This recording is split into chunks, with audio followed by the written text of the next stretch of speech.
Habib Abdullah bin Ali al-Haddad Syekh Muhammad Hayat Sindi wa man 'allamani wa usulni wa furu'ihi man Allah yu'li darajatin fil jannah wa yanfa'una bi barakatihim wa asrarihim wa anwarihim wa ulumihim wa nabahatihim fid din wa dunya wal akhirah.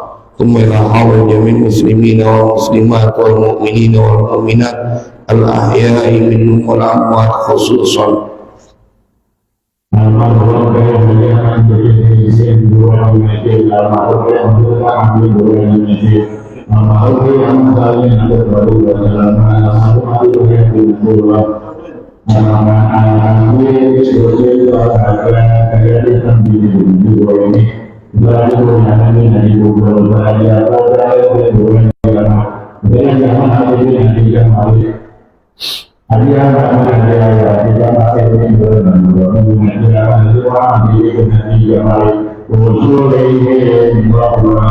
واغفر لهم وارحمهم وعافهم واعف عنهم واكرم نزلهم ووفي من خلقهم يا ربنا اجعل قبورهم روضة من رياض الجنان يا ربنا نور قبورهم بنور القرآن سر الفاتحة. أعوذ بالله من الشيطان الرجيم بسم الله الرحمن الرحيم الحمد لله رب العالمين الرحمن الرحيم مالك يوم الدين اهدنا الصراط المستقيم صراط الذين أنعمت عليهم غير المغضوب عليهم ولا الضالين آمين.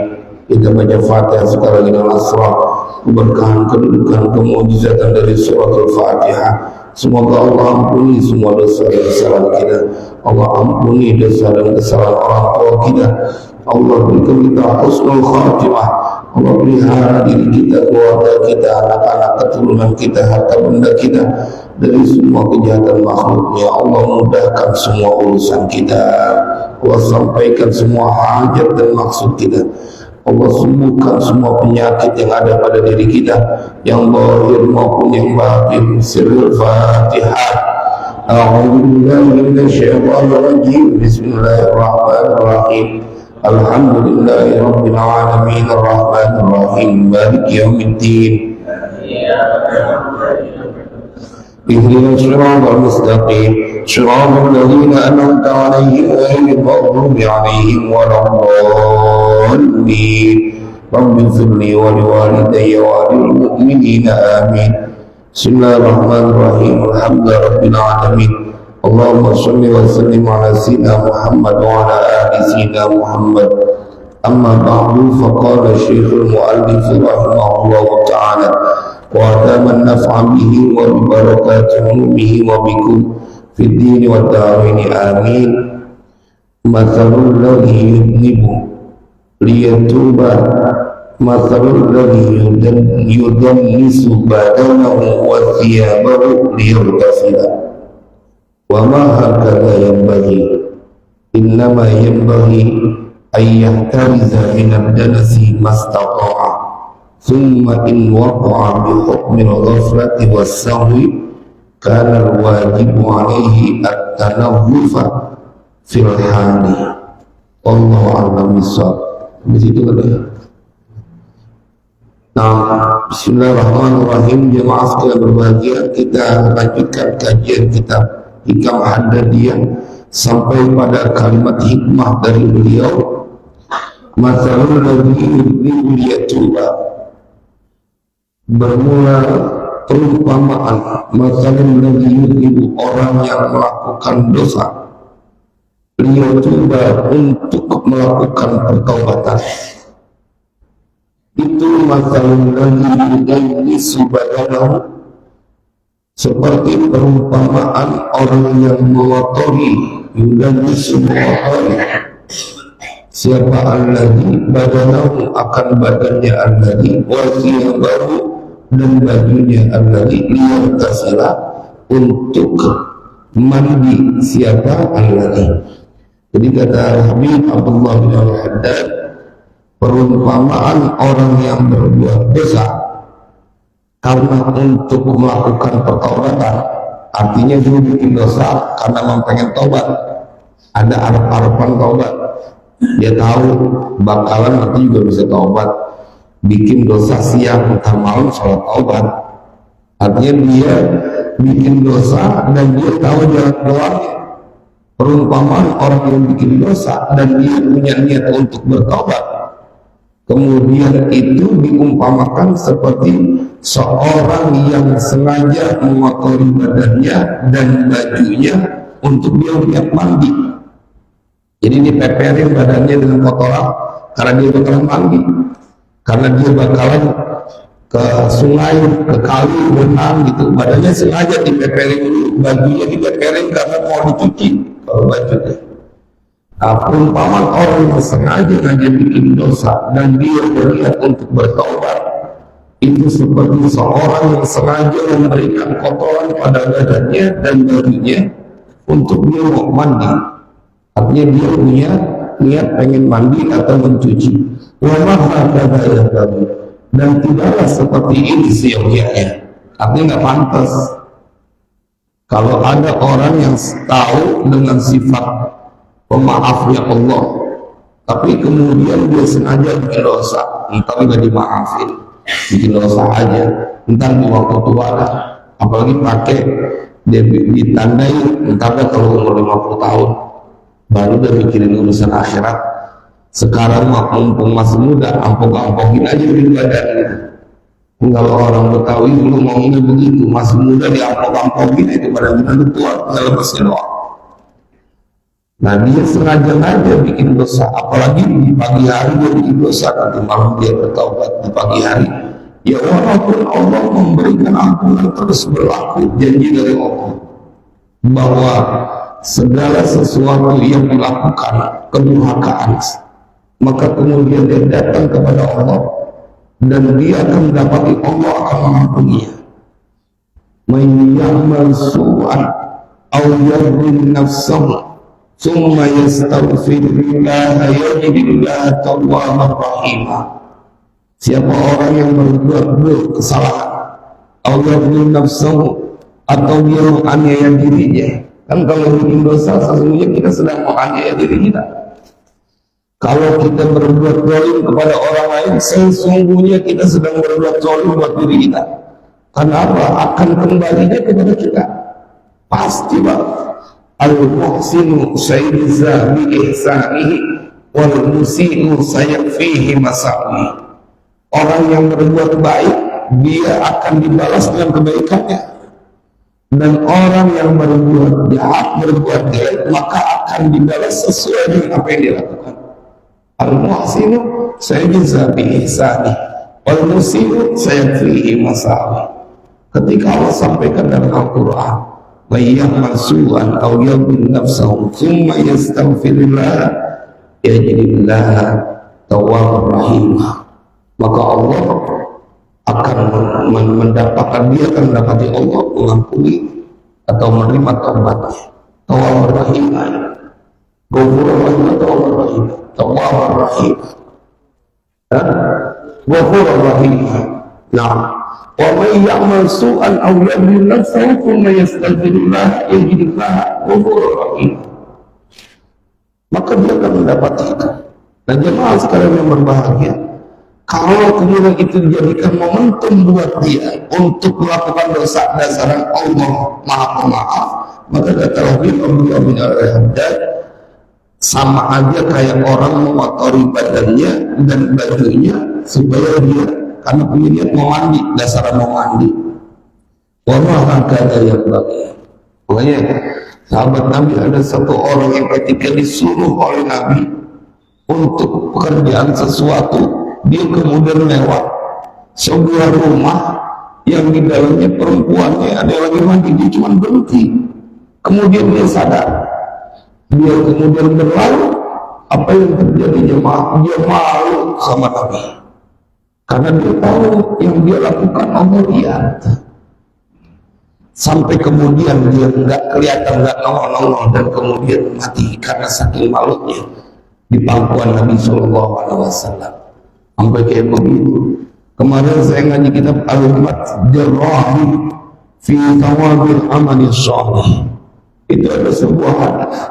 Ada seorang yang dia selama 60 tahun abadallaha sittina sanah, 60 tahun dia beribadah, nggak pernah bikin dosa. Tapi kemudian Allah kasih dia ujian, dikasih musibah. Apa musibahnya? Ada orang yang kemudian sengaja ingin menguji dia, memfitnah dia, menyebabkan dia berbuat dosa. Kemudian ngirimin seorang wanita, dan dia tergoda. 6 malam dia bersama perempuan itu. Apa yang terjadi kemudian? Begitu dia sadar bahwa ini adalah sebuah kesalahan, dia lari ke sebuah tempat yang disebut masjid. Dia lari, dia ngumpet, dia malu dan perbuatan dosanya. Kemudian dia gak makan selama 3 hari. Satu waktu dia dikasih roti. Apa yang dilakukan? Maka kemudian roti itu dibelah 2, sebelah dikasih ke kanannya, sebelah dikasih ke kirinya. Dia gak makan, dia menghubungi diri dia. Itu 60 tahun beribadah, 6 hari atau 6 malam dia bikin dosa. Tapi kemudian diceritakan dalam kitab Al-Waqi'i, Allah kemudian kirim faba'athallahu malakal maut, Allah kirim malaikat kematian mencabut nyawa. Dan itu semua prerogatif Allah, pada waktunya akan terjadi pada diri kita. Semoga Allah berikan kita husnul khatimah. Itu dia perjuangan yang kalau kita sampai pada husnul khatimah, ente menang. Orang yang berhasil jangan dianggap enteng. Kita kuliah atau kita sekolah, kagak naik kelas aja nggak bisa lulus, kita sedihnya malu, dia nggak kayak apa tahu. Kadang-kadang sampai dikeluarin, udah nggak mau sekolah lagi, malu. Teman-teman pada lulus, dia kagak lulus. Begitu pun pada saat kuliah, malu kita. Bagaimana kalau kemudian keluar dari alam dunia ini kita nggak lulus? Bukankah bukan sekedar malu, kita akan merasakan penderitaan yang berkepanjangan. Ingat Bapak Ibu, puncaknya adalah ketika akhir dari kehidupan kita. Allah itu apa enggak sama kita? Itu yang masih jadi big question mark, tanda tanya besar. Apakah engkau akan mendapatkan itu? Perkara mati pasti akan terjadi, tapi apakah engkau menjadi orang beruntung? Nah itu masih tanda tanya, kita masih ikhtiar. Begitu diutus malaikat maut, dicabut dia ruhnya, ditimbang amal kebaikannya, ibadahnya selama 60 tahun ditaruh di sebelah kanan, timbang sebelah kanan. Kemudian amalan dia bikin dosa 6 malam ditimbang sebelah kiri. Berapa dosanya selama 6 malam? Padahal ibadahnya 60 tahun. Maka kemudian ketolong gara-gara sedekah. Memang ini temanya tentang sedekahnya orang yang sedang dalam keadaan susah. Temanya itu dalam kajian kitabnya. Jadi orang yang dia punya duit pas-pasan tapi dengan sedekah. Dia punya duit 100.000, kemudian dia bagi buat Al-Falah, Masjid Al-Falah 50.000. Artinya dalam keadaan susah. Begitu ditaruh itu pahala dia bersedekah dengan roti yang dia bagi 2 itu, maka kemudian kebaikan yang dia dengar. Tadi itu 60 tahun dia beribadah sendirian aja di ibadahnya.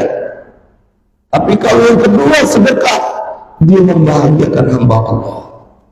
Makanya dibuat peribahasa, orang yang dengan sedekah kagak bakal kekejar musibah. Orang yang dengan sedekah gak bakal kekejar musibah. Jadi musibah deketin dia kabur terus karena dia dengan sedekah. Jadi tidaklah dibenarkan seseorang melakukan dosa untuk dia sengaja untuk bertobat, dia melakukan dosanya kadang-kadang mau tobat. Seperti dia seorang yang mengotori badannya dan pakaiannya untuk dia mandi. Wa ma hakana yang bagi, innama yang bagi ayah tariza minad danasi mastata'a.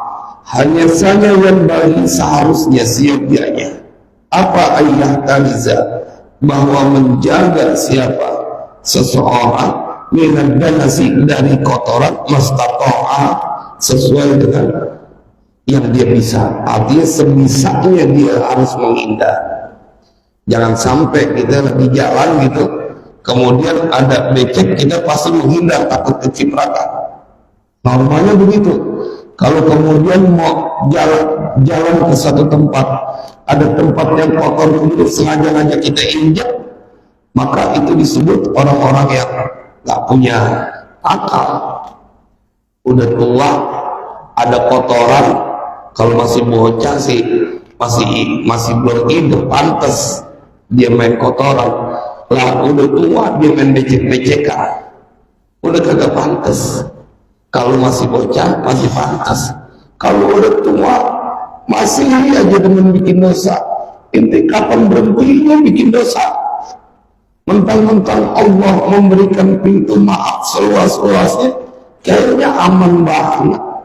Emang kagak serempang kalau misalnya tiba-tiba ajal datang.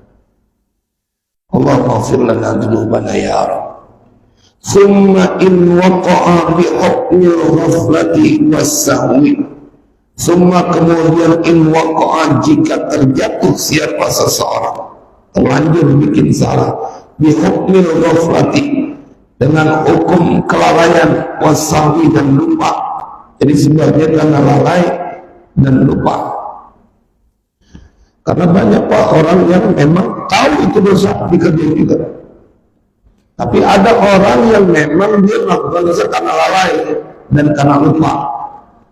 Kana wajibu alaihi at-tanabbufa fil hali.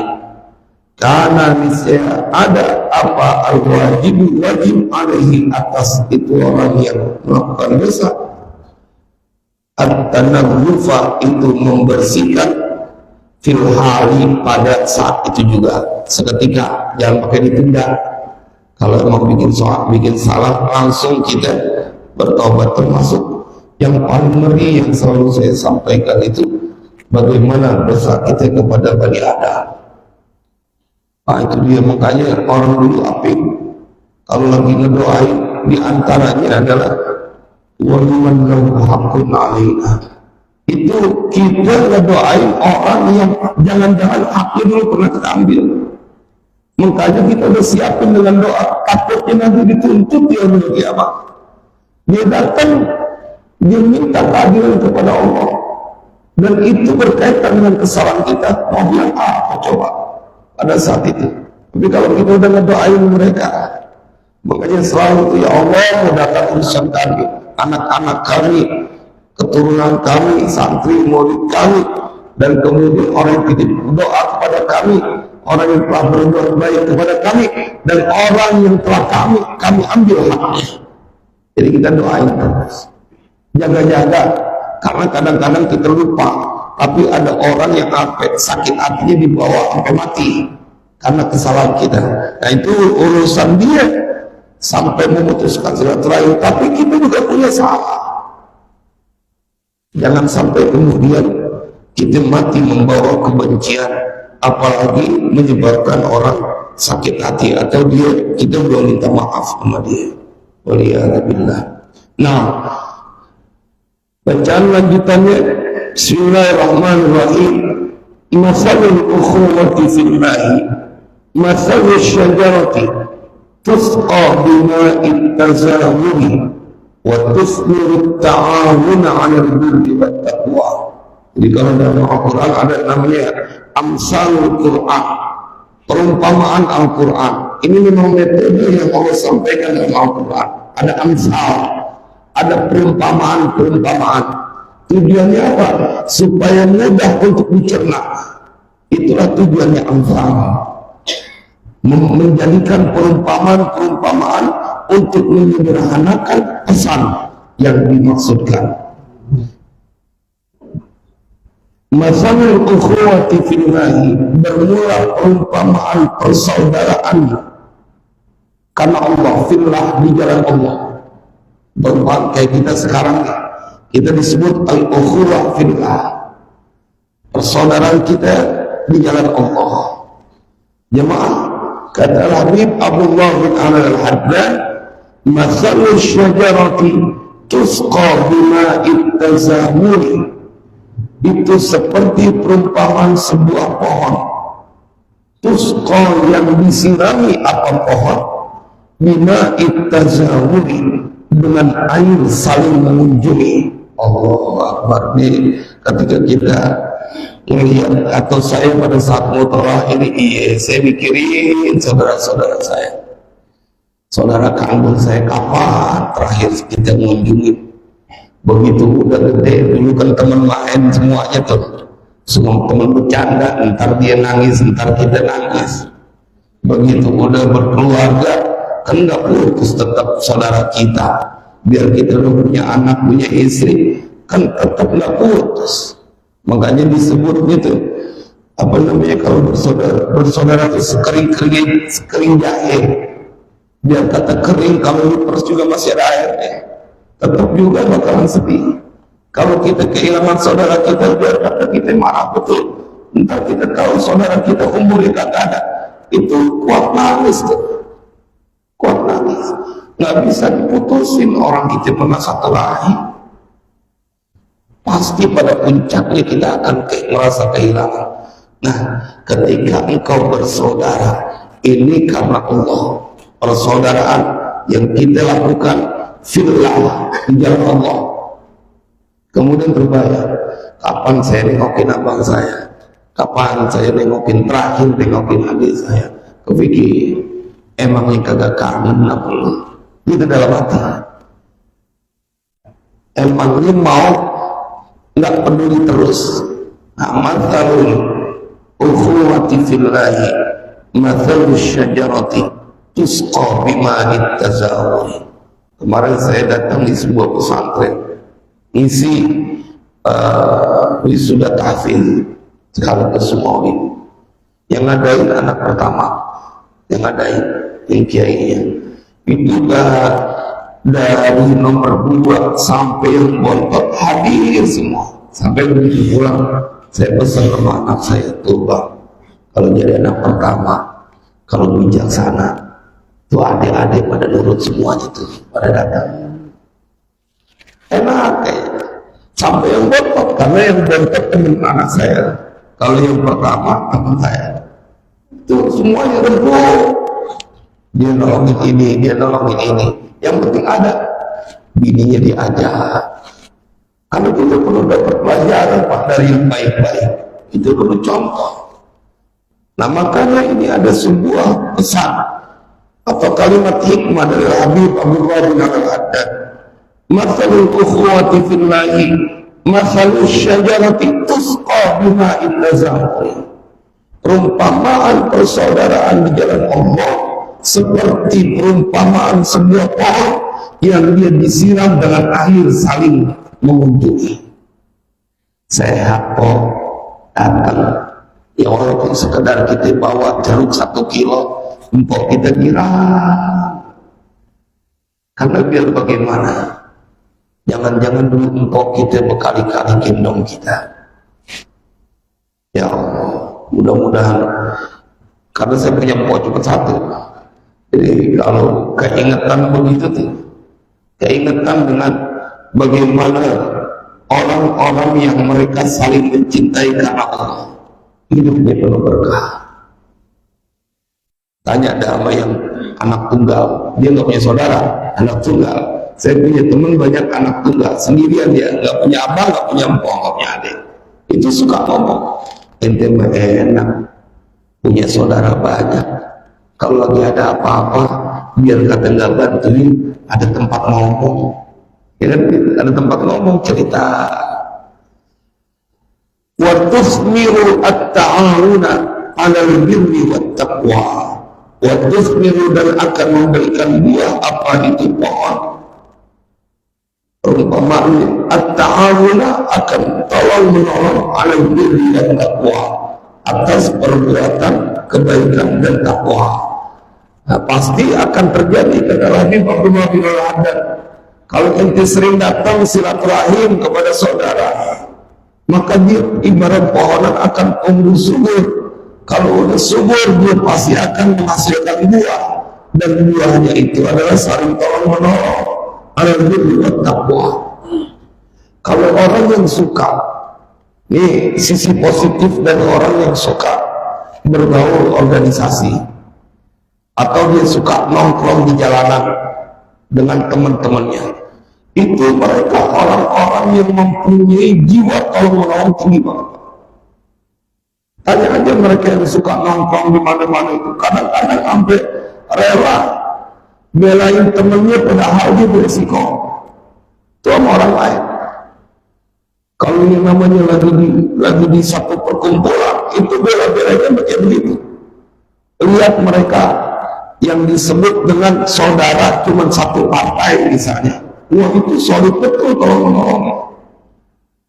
Atau di ormas, wah bangga betul karena bajunya sama. Gak bisa Ustaz, ini teman kita satu ormas diganggu. Terjadilah bentrok antara ormas. Kenapa? Mereka memiliki persaudaraan yang begitu kuat. Masa kita kalah persaudaraan karena Allah di jalan Allah dengan kesetiaan, loyalitas, tolong menolong yang telah mereka tunjukkan. Kan kita punya malu. Masa kita kalah bukan sekedar karena Allah, tapi kita dibungkus emak bapak kita namanya sama. Ya ini buat usikum wa nafsi bitaqwallah. Karena saya punya saudara sampai 8. Karena kita saling mengingatkan dan kita saling tolong menolong. Ya emang enak kalau kita punya saudara. Fa'idha lam tusqa asyajaratu, ya bisa. Maka apabila lam tusqa tidak disiram, apa yang tidak disiram asyajaratu, pohon itu ya bisa niscaya akan kering. Wa idza lam tuthmir, dan apabila tidak memberikan buah, tidak berbuah apa itu pohon, kutihat niscaya ditebang ke pohon, agak berbuah. Ibarat uninjo laki, agak berbuah, karutnya kagak, hijaunya kagak. Jemaah sekalian berbahagia, begitu pun dengan persaudaraan. Bila engkau bersaudara tidak saling mengunjungi, tidak saling menegur sapa, maka dipastikan ibarat pohonan itu dia akan mati atau dia tidak memberikan manfaat, tidak memberikan buah. Nah, kalau nggak ada manfaatnya ditebang.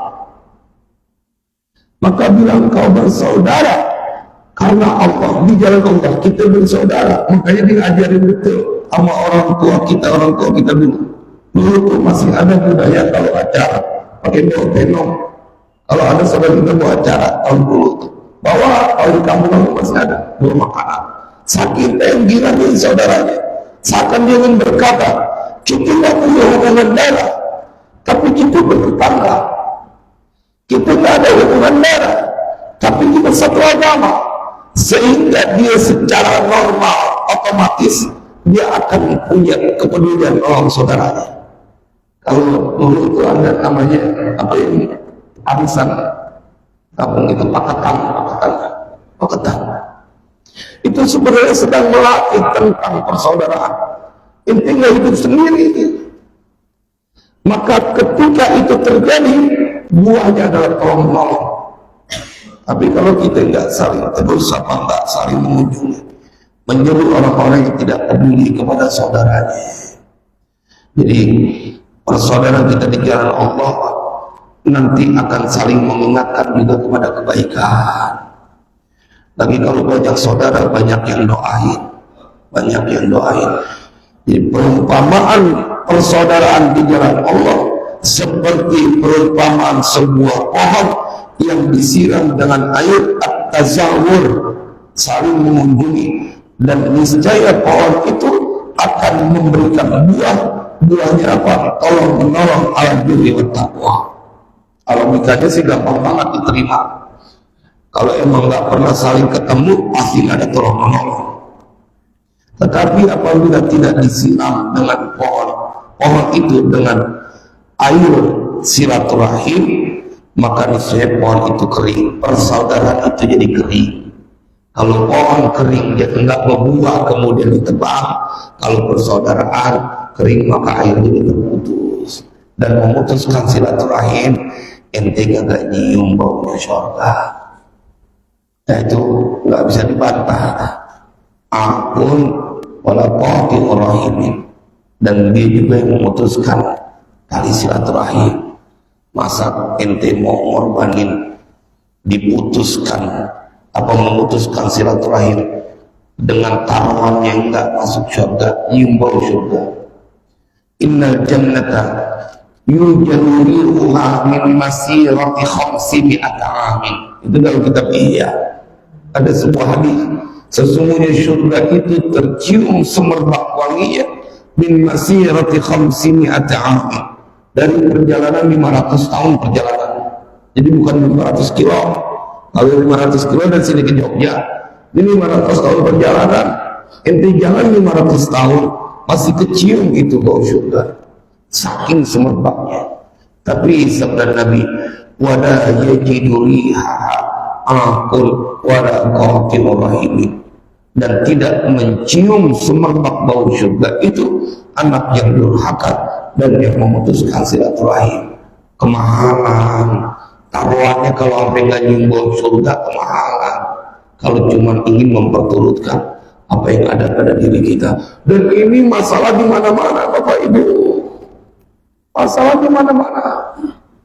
Kenapa? Karena dia membiarkan dirinya untuk terus diselimuti dengan tipu daya setan.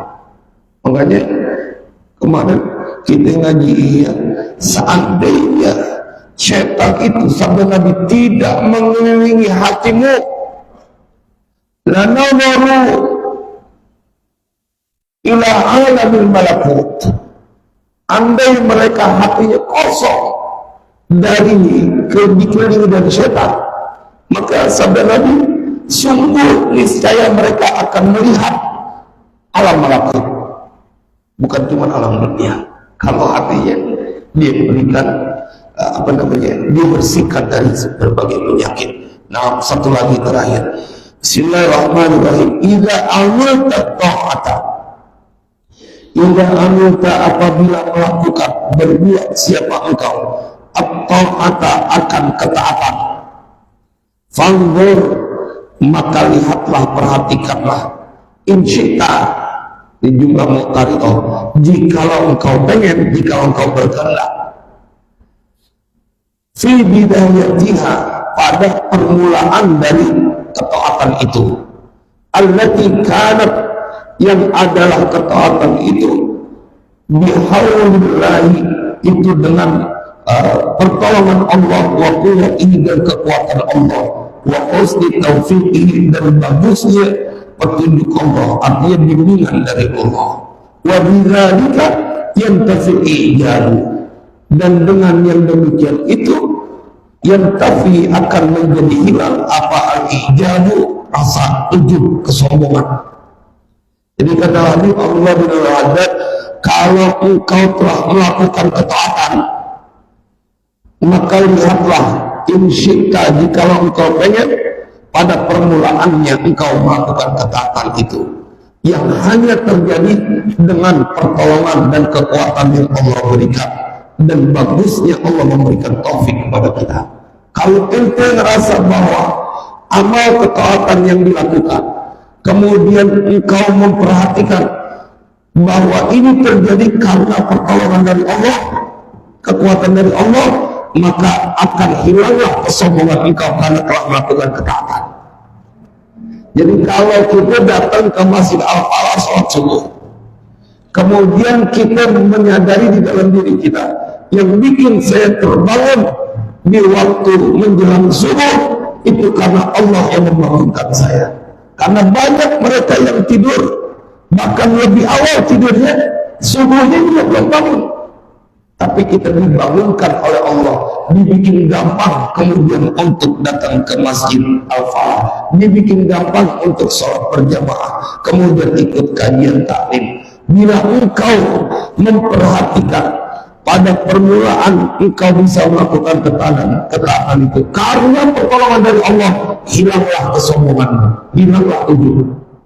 Sama ketika ada orang kaya, dia menganggap bahwa kekayaan ini bukan karena kepandaian dia dalam berusaha, tapi karena Allah sayang, dikasih rezeki lebih, Allah kasih gampang dia, maka dia pasti hartanya akan mudah untuk dipergunakan di jalan Allah.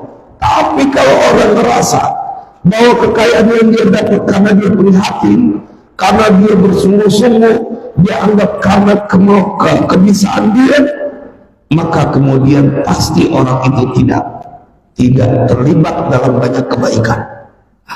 Karena dia anggap itu kebisaan dia, dan yang ada sombong. Lu sih, kan kita sama-sama dimodalin orang tua. Lu lagu banget jalan mulu jadi begini harta lu habis. Nah, dia sombong, dia anggap itu karena kebisaan dia. Enggak, Allah yang kasih. Hilanglah kesombongan itu. Wa yabqa syuhudul minnati billahi ta'ala, dan akan menetap apa syuhudul minnati billahi ta'ala, menyaksikan karunia dari Allah Ta'ala.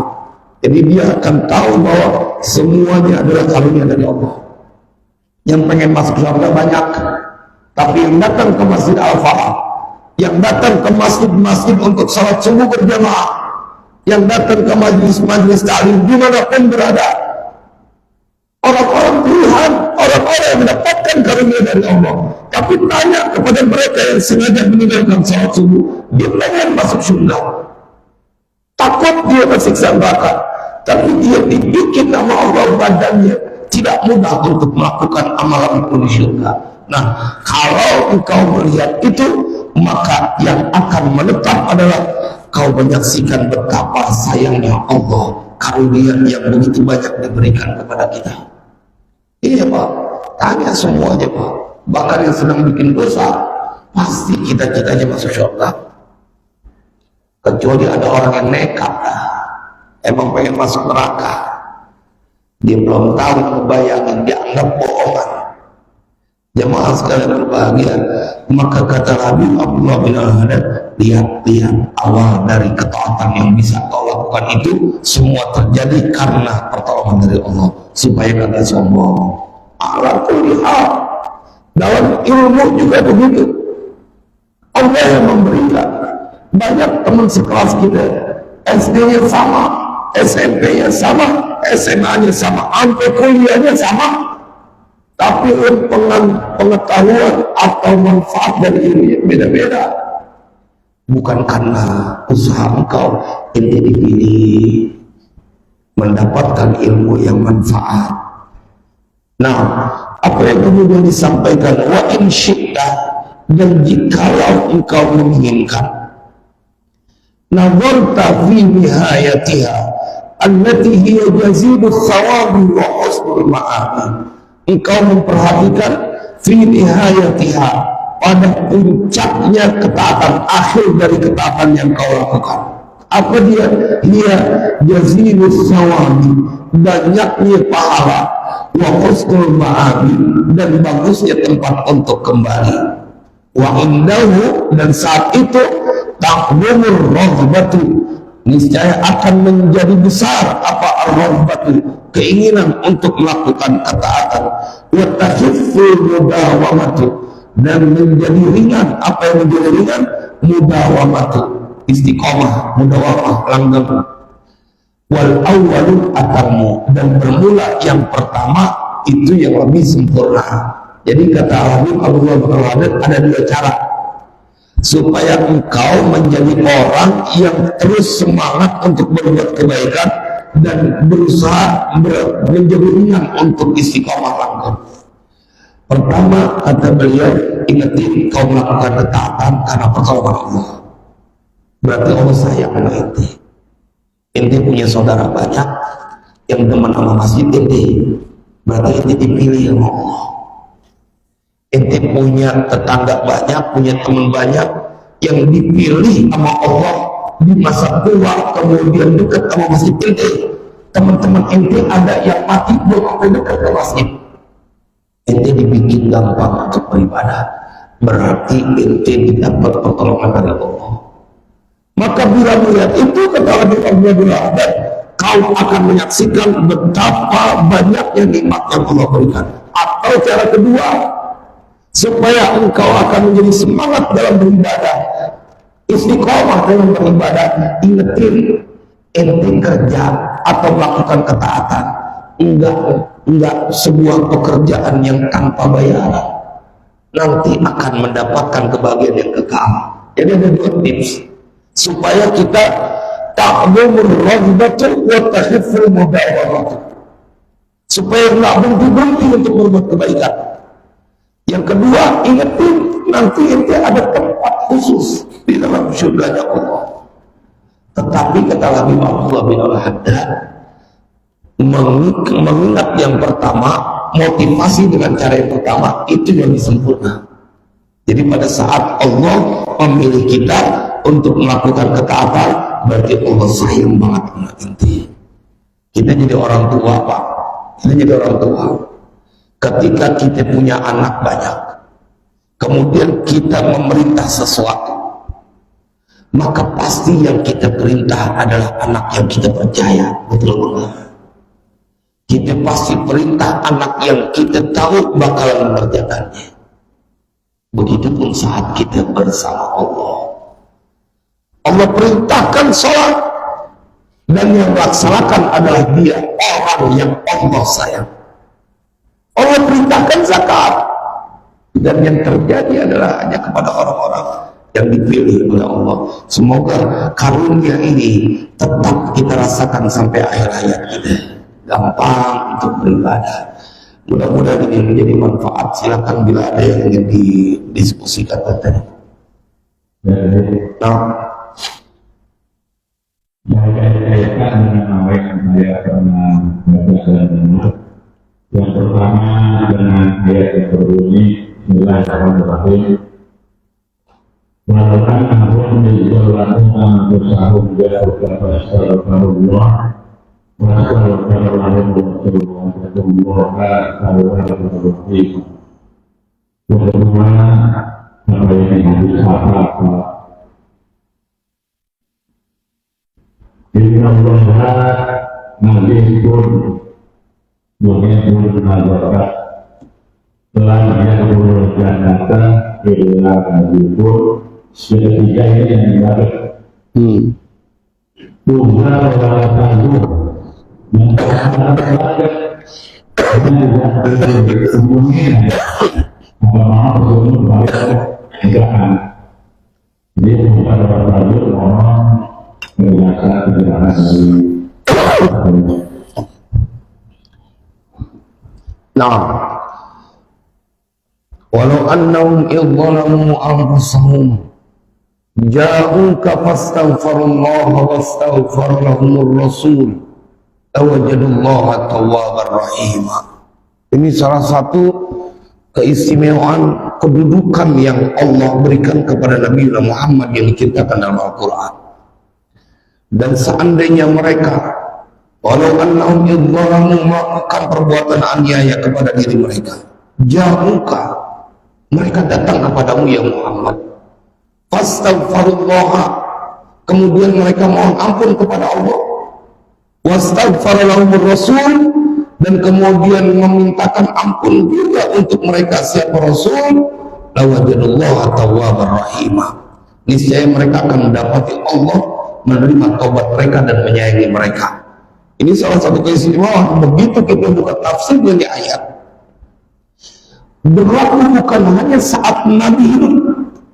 Jadi ada seorang yang dia melakukan dosa begitu besar, dia ingat dengan ayat ini, dia tahu bahwa Nabi akan menjadikan sebuah wasilah, dia mendapatkan garansi ampunan dari Allah. Dia datang ke ziarah ke kuburan Nabi, dan kemudian dia menangis di situ, dia mohon ampun kepada Allah, dan dia yakin bahwa Nabi melihat apa yang dilakukan dan memohonkan ampun kepada Allah. Setelah itu dia tertidur, dan tertidur dia bermimpi bahwa Allah telah memberikan ampunan. Ini salah satu keistimewaan mereka yang membaca sholawat pasti akan mendapatkan ampunan dari Allah. Kalau kita melihat dalilnya kelewat banyak. Yang kedua, ada orang yang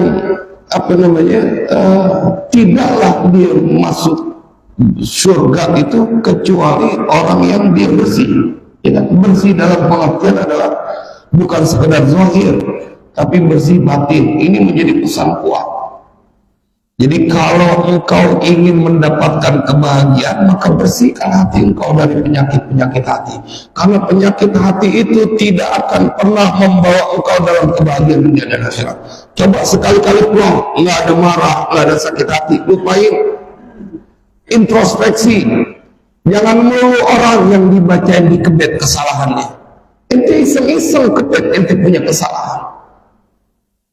Maka itulah yang disebut dengan dia menghisap dirinya sebelum nanti dihisap oleh Allah. Jangan sampai kembali kepada Allah dalam keadaan kotor secara batin, amal-amal kita, amalan-amalan yang buruk.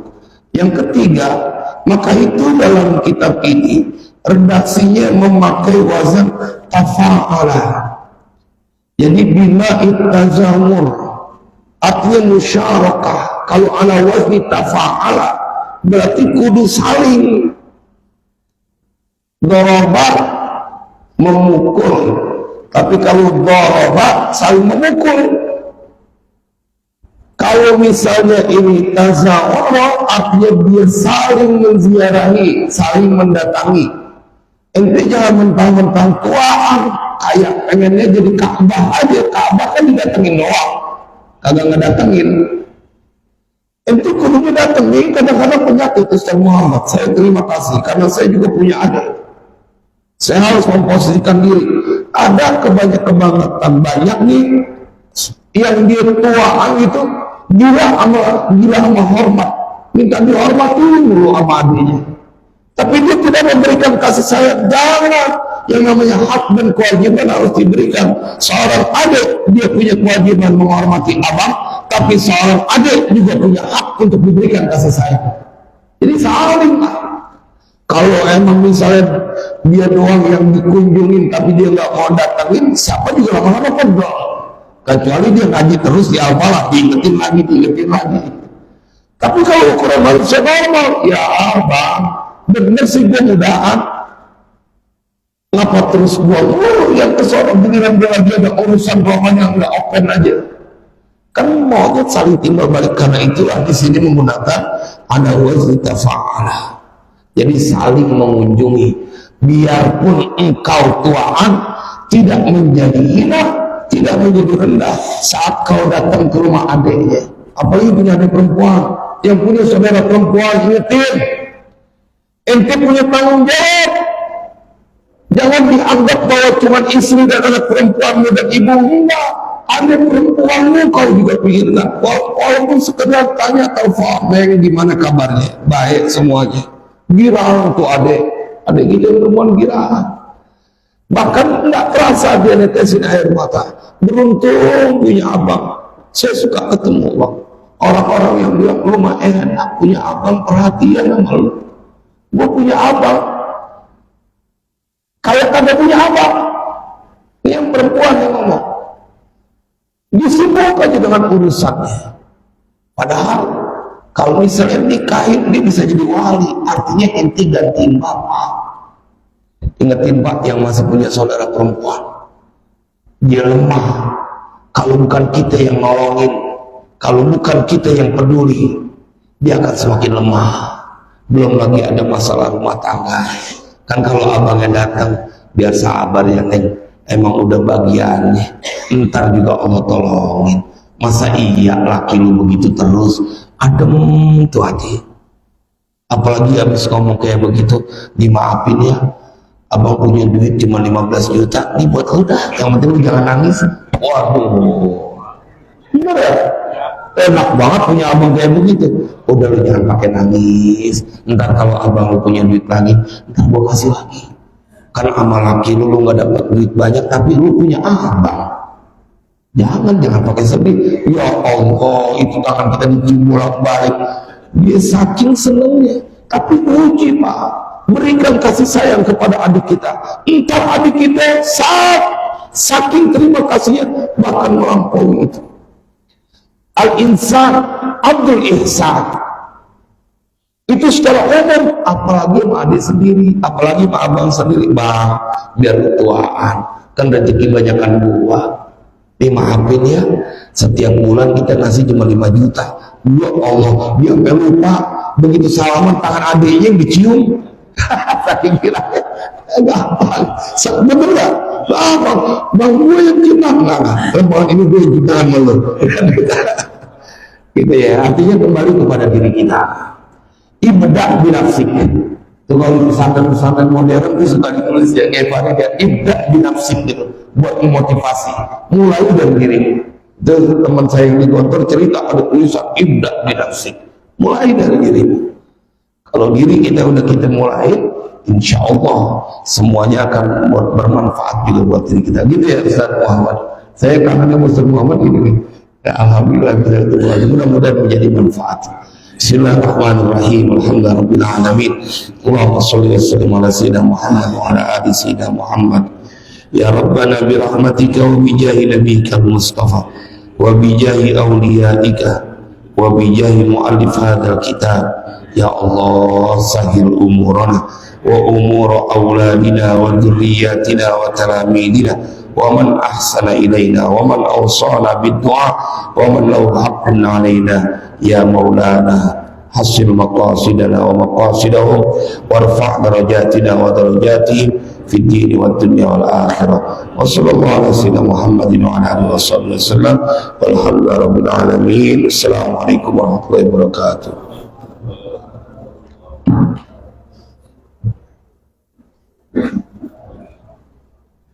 Thank you.